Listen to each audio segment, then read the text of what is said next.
know the difference between a phoneme and a morpheme. If I said it, like ed, a suffix, is that a morpheme or a phoneme? Morpheme. Because there's more to a morpheme than a phoneme. That's not going to be the hard question. This is going to be the hard question right here. Okay? Going back up to overregularization. Little kids will say things like this all the time. I go there. They add syllables to their words. They add, I'm going to say it how you're going to see it tomorrow. They add extra phonemes. Alright? They will say things like, I go there. They get the syntax wrong. That is overregularization. They overdo the word. That's how you'll remember it for tomorrow. And that will be kind of one I expect kind of a high percentage of wrong answers tomorrow. Yeah? Could you tell us to remember like more of something? Like to add more meaning? Yeah, like there's more to it. That's how kind of I taught it to you. And that's a good way to remember it. Alright. Motivation. Okay? I already talked about homeostasis. Monitors the internal systems of the body. Drive reduction, I think you guys know. Alright, when a need is not being met, a drive is produced, like thirst. Your motivation is to reduce the drive. Okay? What detected this, need in your body? Homeostasis. Alerted the brain that you didn't have enough water and so on. Now, Abraham Maslow, you got to know humanistic is always about making people the best. If I refer to that as the best, which I will, that's self-actualization. Being the best you can. Okay? For the record, I'm going to say this. Most of you will never know if you're doing the best you can. That's kind of a flaw with this theory.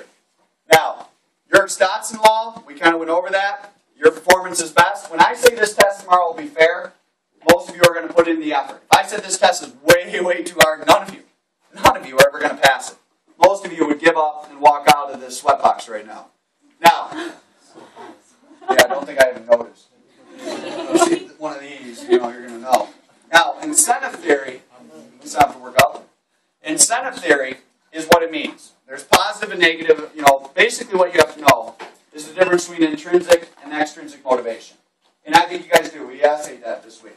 Intrinsic motivation is motivation on the inside, your love for the game, your personal motivation. Extrinsic motivation is you do it for some outside factor. Money, extra credit, praise. Okay? When you use the word love, it's always intrinsic.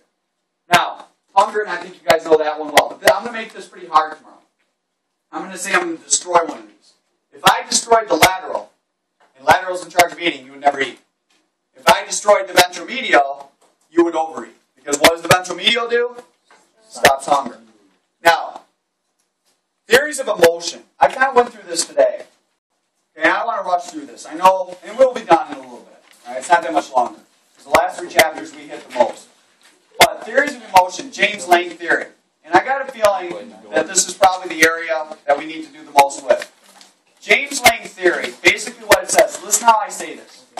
Emotion comes from changes in the body. Now, let me demonstrate this for you because this is the otherness of it. My heart would race and I say, oh, my heart's racing, I must be scared. It's saying that emotion comes from a change in my body. It doesn't make sense. Why? 2 reasons. 1, spinal cord injury patients still get scared. And 2, your heart can race for a number of emotions. Angry, scared, in love, whatever. Now, look up here. Polygraphs is a good explanation of the James Lange. Polygraphs just measure changes in the body. They don't measure your emotions. They can't tell if you're lying because your heart can race whether you're guilty or whether you're scared. That's why polygraphs are maybe an indication, but they can't exactly show whether or not because they don't measure emotions. They measure changes in the body. Now, 2-factor, you're getting a couple questions on this tomorrow. How the 2-factor is different than the James Lange is this. There's a second factor.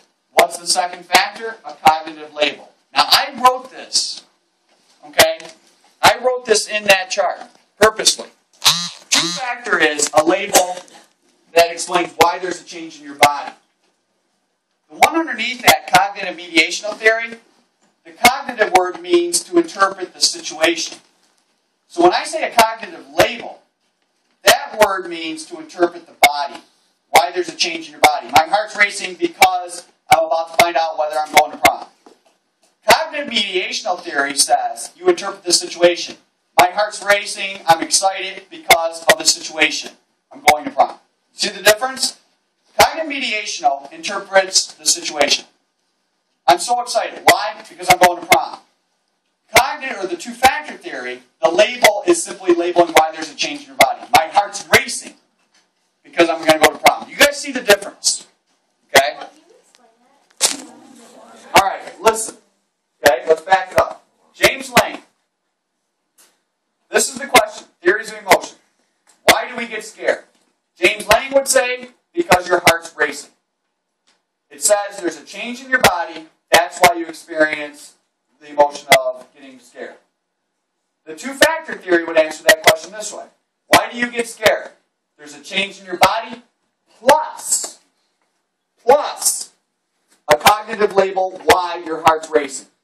So in other words, I'm scared because my heart's racing, plus I'm labeling why my heart's racing because I'm about to find out if I get into college. You see how I said that? Yeah. You're providing a label, like a sticker, across why your heart's racing that says, my heart's racing because I'm going to find out whether I'm going to get into school or not.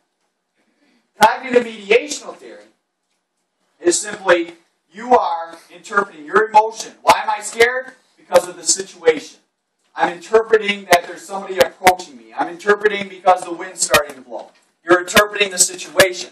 So in other words, cognitive mediational theory kind of lines up a little bit with Cannon-Bard. Cannon-Bard says your brain and your body experience emotion at the same time because of the thalamus.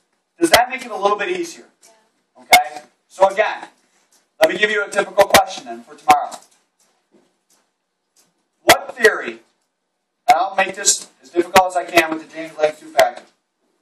How is the two-factor theory different from the James Lane? What's different about the two-factor than the James Lane?